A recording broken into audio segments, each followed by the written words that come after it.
கரெக்டா இருக்கானா? எண்ணி பாருங்க.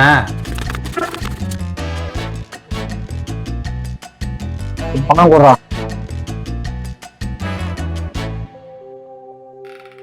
என்னது இது? 2500 ரூபாய்.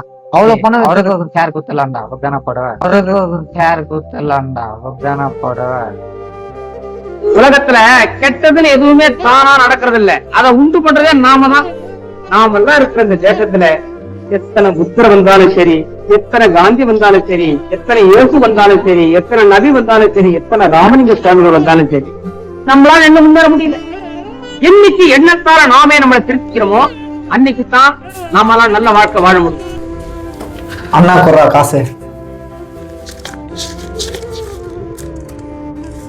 இந்த பேங்க் சார் கொடுத்துடலாம். நீங்க போட்டு இந்த பட்டு புடவை இருக்குல்ல, அது சென்னை பட்டு சென்டர்ல அவ்வளவு பணம் கொடுத்தாங்க. அதோட வேல்யூ தெரியாம நீங்க வச்சுட்டு இருந்தீங்க. என்ன சொல்றீங்க? ஆமாண்ணா, டி நகர்ல இருக்கிற சென்னை பட்டு சென்டர்ல தான் உங்க புடவைக்கு இவ்வளவு பணம் கொடுத்தாங்க. தம்பி, இன்னும் வீட்டுல நிறைய பட்டு புடவை இருக்கணும்னு தரையா? புடவை நான் வித்து தரேன்.